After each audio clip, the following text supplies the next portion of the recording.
Hi guys, welcome back to another video. It's been quite a while. Not that I haven't been reading, but I've just been really tired and stuff and busy. I'm at the tail end of my vacation to the Maritimes, and I'm sitting in sunny Charlottetown, having an awesome day because I'm having it by myself, at least the afternoon to myself, and I thought I'd catch up on a couple videos. By the time you get this, I'll be back in Ontario and recovering from resting. Anyway, it's been a great vacation so far. So the other day I finished Klara and the Sun by Kazuo Ishiguro. This is one of the, it's rare that I read a brand new book, and this book was published in 2021. The reason I read it was that it was on a list. No, it was on a few lists of recommended sci-fi books, and as you know, I'm getting into sci-fi more and more. Just loving Isaac Asimov, and I thought I'd give this book a try. I wanted to get it finished up by the time I got here, visited my family, because I wanted to pass it on to one of my daughters.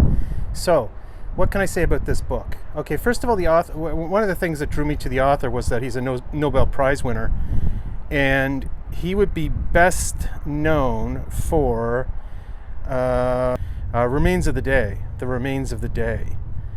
And I'm not sure why he received the Nobel Prize, but I would imagine that it had something to do with The Remains of the Day, since it's such a well-known title.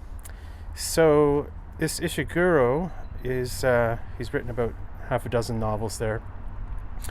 Okay, what can I say about the book? Okay, first of all, I looked at his other titles, and at the back of the novel was a brief list of his other books and a description of them. And so very often the main characters are women, or girls, or women, and I thought, well, not knowing Japanese names, I'm like, is this a woman? And no, indeed it's not. And in fact, the main character of this novel is a female robot. Okay, if there's such a thing. Is its femininity important to the novel? Not explicitly, but I certainly understand the role that femininity played in the development of this character, this main character, Klara, right?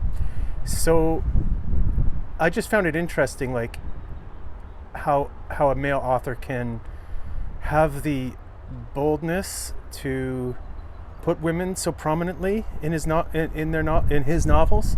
Because, as you know, even someone like Jane Austen, she never really had, developed much of the psychology of men in her novels.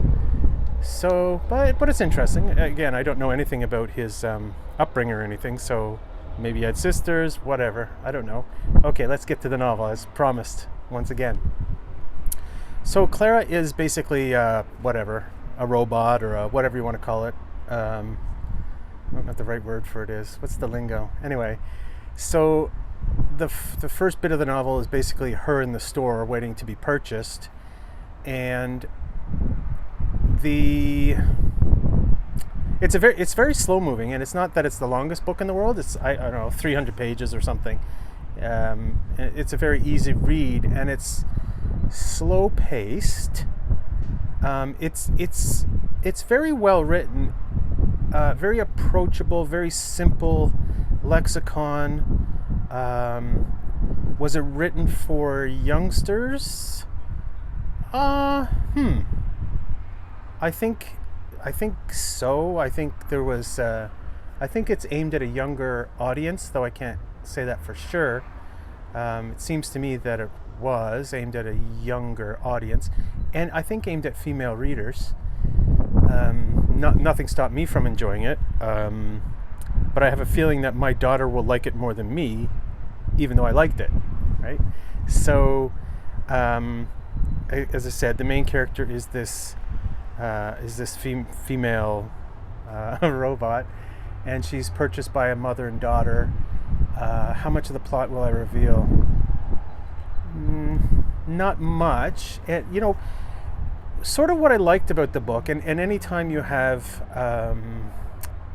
androids or whatever, AI, the tendency is to sort of follow in Asimov's footsteps with the robot series and stuff, and make the rise of robots inevitable. So many movies and so many novels head in that direction. Is it inevitable that artificial life will take over? I don't know. I don't know. Was it inevitable that human primates would dominate the world? I don't know. But anyway, that is not a theme that the author pursues gladly. We don't need another one of those, do we? We all know that the world's going to end with a zombie outbreak, not with robots.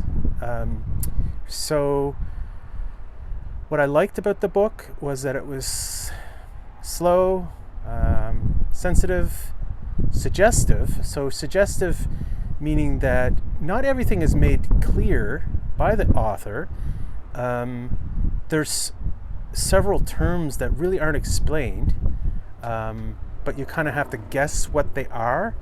And I don't even know if the author really knew what they were, but it doesn't really matter. They present an ambiance to allow your imagination to kind of fill in what these things are that are mentioned. And there's a few times like that where you just have to say, what is this person up to here? What does this mean? And it doesn't matter what it means, because the story doesn't depend on them, and it's sort of an empty spot for your imagination to fill in quite happily, right?